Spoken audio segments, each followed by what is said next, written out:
Thanks for tuning in. Today we're going to take a drive in the Elantra GT.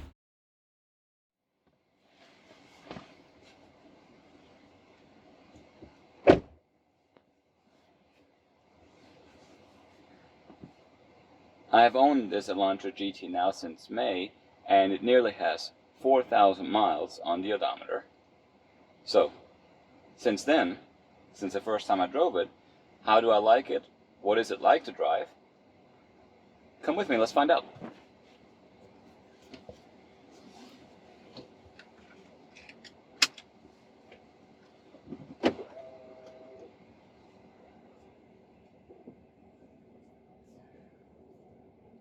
To this day, I very much enjoy getting into the Elantra and just taking it out on the road. Whether I'm going to work, to the gym, on a short trip with my wife, it is just a pleasure to get into it and drive around. I absolutely enjoy it. I've already taken this car also on a much longer trip. I've driven it down from South Carolina into Florida, and it was wonderful. It was a good drive. It was all interstate, but the car made it easy. I felt relaxed when I arrived. I was not overly tired or exhausted. No thanks, of course, to the seats and the comforts that this car provides.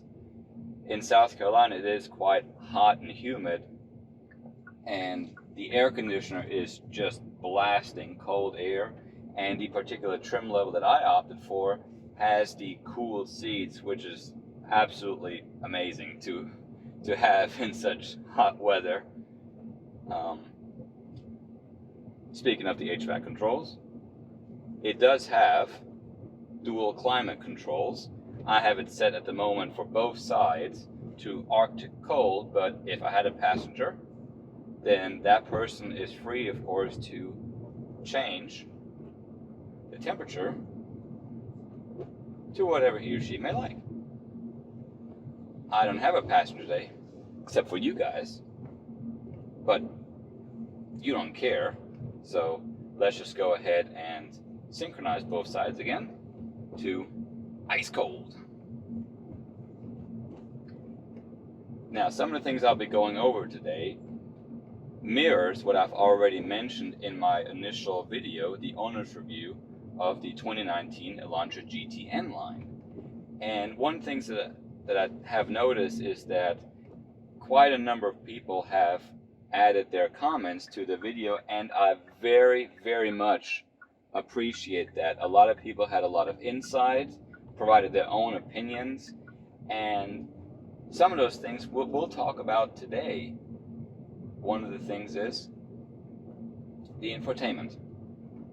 I have it off at the moment for the sake of talking. We don't need to listen to any music or anything like this right now. I enjoy it. Most of the time I have my phone paired to it over Bluetooth, listening to my own music. It is easy to operate, it's easy to pair with.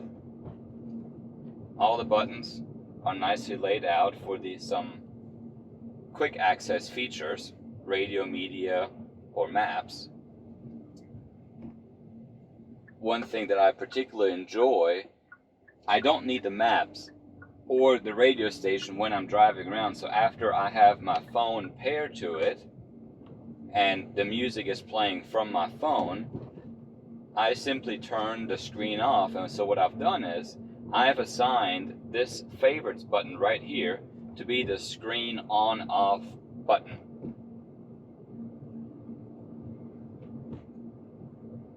Now, there are a lot of things about it that I do enjoy. It is easy to operate. It's easy to navigate through the menus and set the options. It's intuitive, I think. I had no trouble, as I said, pairing my phone to it. I have no problem inputting destinations. One of the things about the system is that you don't necessarily have to type in the destination with an on-screen keyboard if you don't want to. That's certainly possible. But I've enjoyed using the hands-free option, which is initiated by a button on the steering wheel, and I've simply spoken to the system to tell it the destinations that I would like for it to input into the navigation.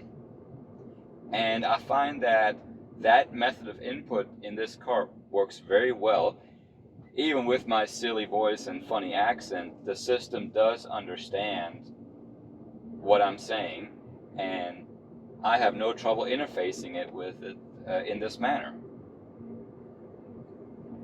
Moving on over here to the driver controls, I very much enjoy the ease of use of the controls that are directly on the steering wheel and on the steering column. Everything is easy to understand and easy to get to.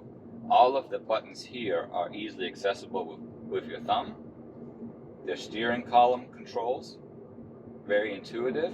And one thing that I particularly enjoy, it's not that important even if it didn't do it, but if you have the windshield wipers on, you can of course glance down and see your settings on the control itself, for example, intermittent windshield wipers.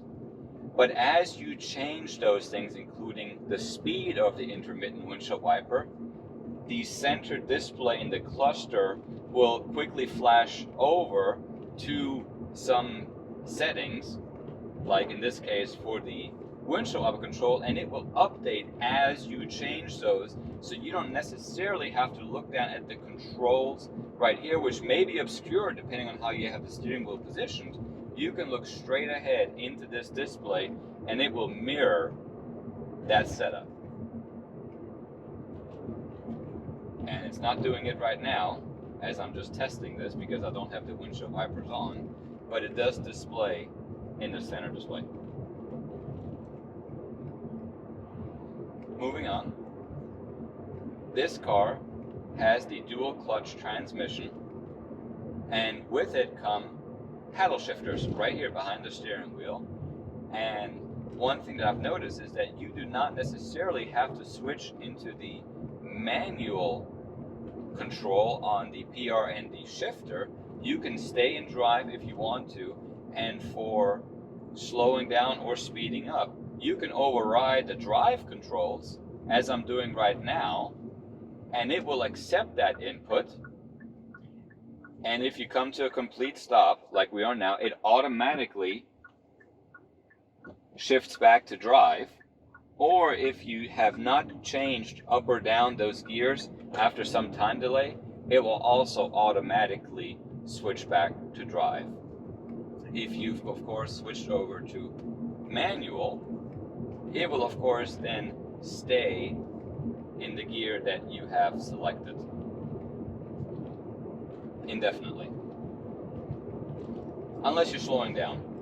If you're in 6th gear as I am now and I just hit the brakes and come to a complete stop, it will override 6th gear to go down to 5th, 4th, and so on until it's in 1st gear, and then of course completely disengaged when you're at a rest.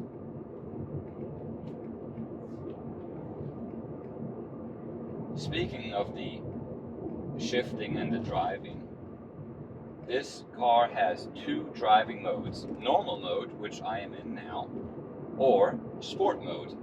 Sport mode is never on if you've already turned it on. After getting into the car, you always have to turn it on, and the way you do it is with this button right down here next to the PRND shifter.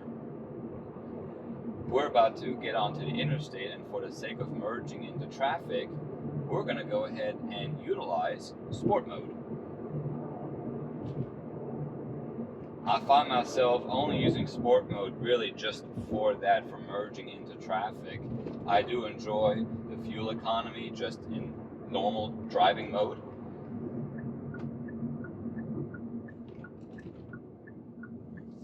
And this car, even in that normal mode, is quite fun to drive. It is zippy. It's not fast. This is not a race car, I do need to say that.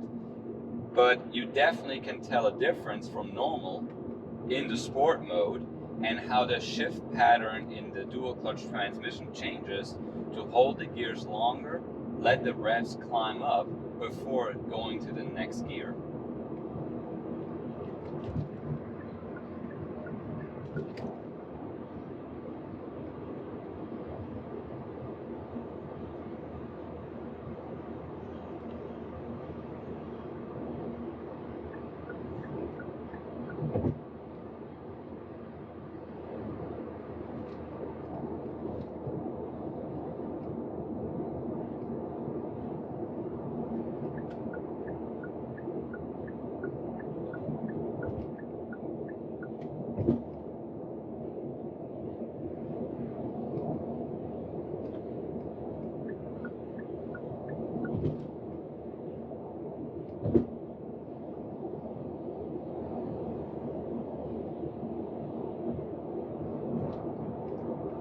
Right now it looks like I have a unique opportunity to test out the radar cruise control with a motorcycle in front of us. I have not had this opportunity before. This car, of course, has cruise control, but specifically it has cruise control to maintain a certain distance and keep up with the speed in front of the car if that car in front of you is driving slower than your inputted cruise control speed. As it turns out right now, the radar has detected the motorcycle in front of us. I am actually going slower than the motorcycle as far as my cruise control setting is concerned. So the car has not automatically slowed down to match the speed of the motorcycle. One thing that is also nice is that you can adjust the distance that the car will keep to the car in front of you. I have it set to a mid-range distance, and that seems to be just fine for me. I'm comfortable with that distance out on the interstate as well as in the city. Although in the city at slow speed, I've noticed that it does close that gap a little bit more than it does at high speed on the interstate. Speaking of driving in the city with this cruise control on and tracking the car in front of you, if that car comes to a complete stop, the Elantra will come to a stop behind that car, and it will get much closer than your distance setting. What it does not do is automatically resume driving. When the car ahead pulls away, it is up to you to quickly step on the gas pedal to tell the car to start going again.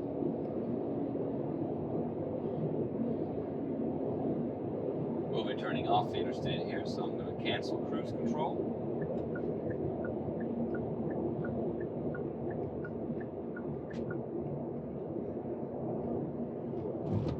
We're going to momentarily disengage sport mode.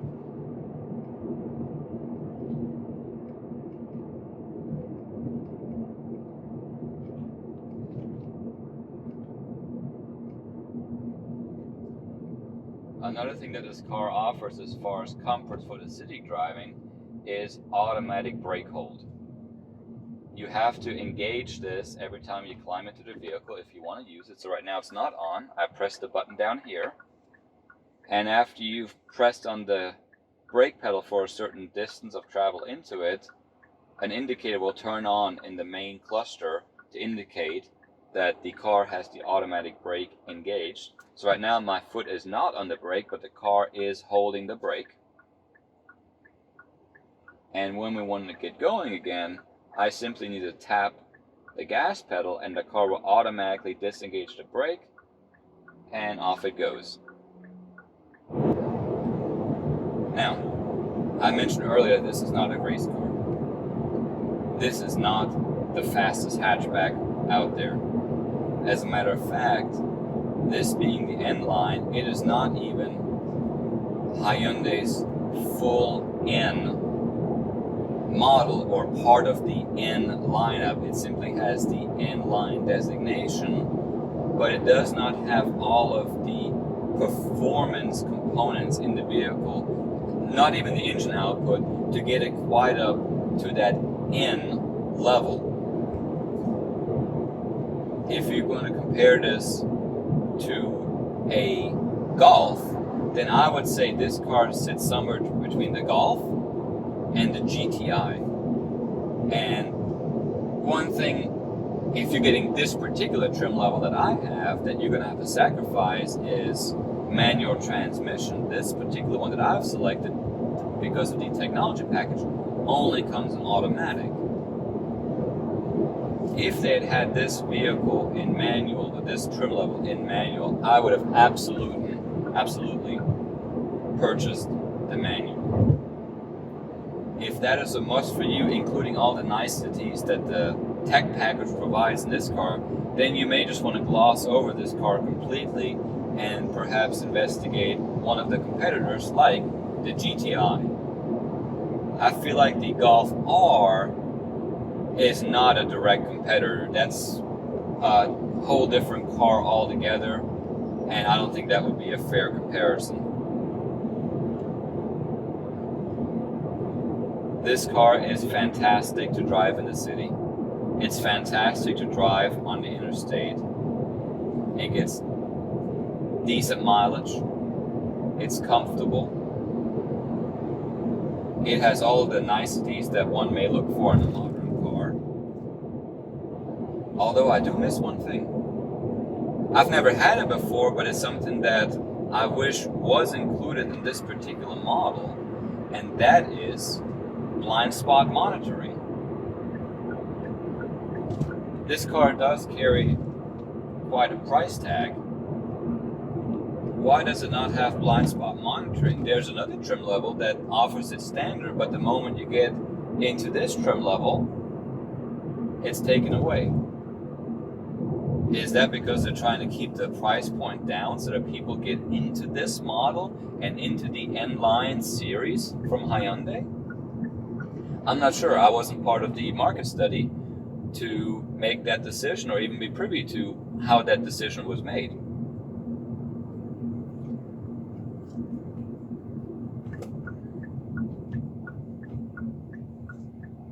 Speaking of some little disappointments, I only have one more, and it really is a minor one. These up and down controls right here on the steering wheel are not as sensitive as I may like. In order to change the volume, which I do a lot using the steering wheel control, you have to be very purposeful and press up and down all the way before the vehicle will register that you've pressed the up and down button. That's minor. If you don't like using the steering controls, you can absolutely, of course, operate the infotainment using the controls available on it.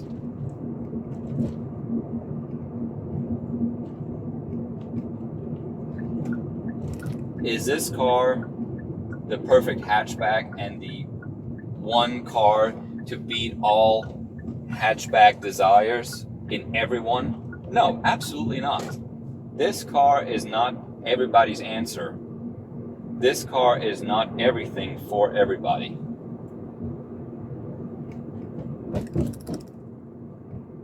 This car comes in at a decent price point for all the things that it offers with it. It's fun to drive. It's comfortable.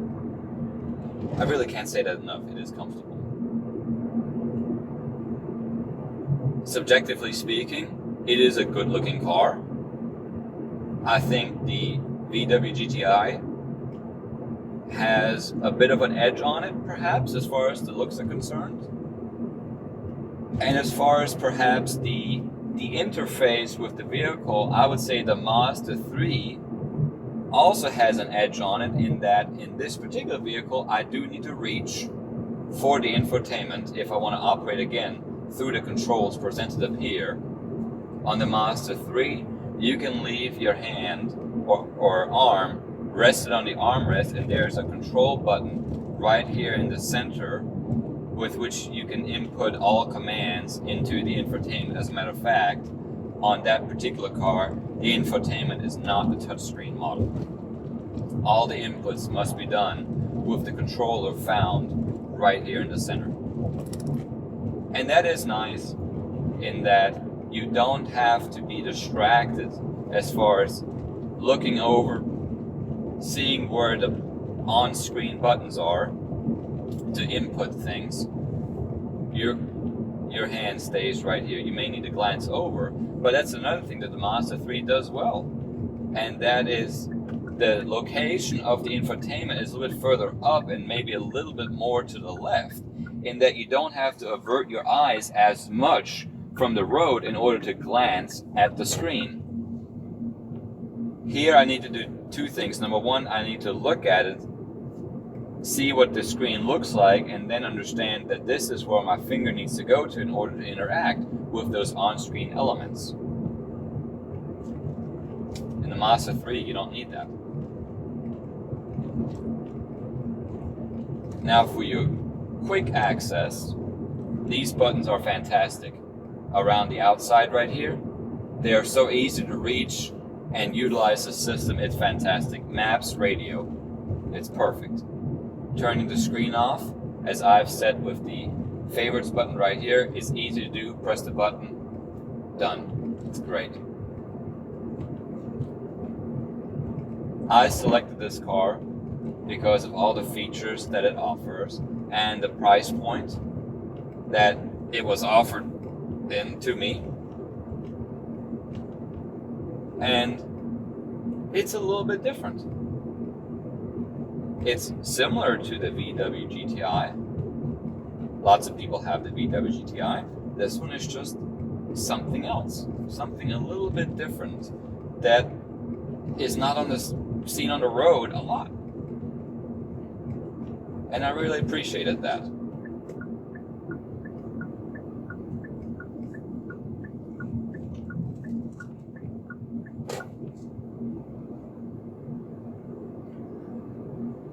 I hope you found this video useful, maybe mildly entertaining.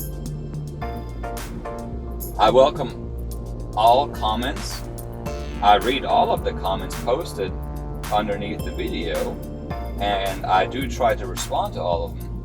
If there's a point that I've glossed over and you'd like me to go back to and address, I will take that into consideration for my next video.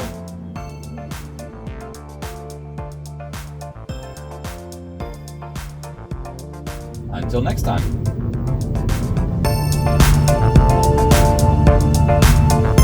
Oh my God, the sun is blinding me. Ah!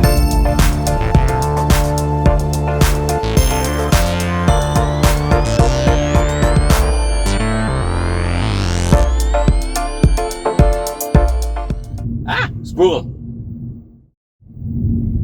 Oh!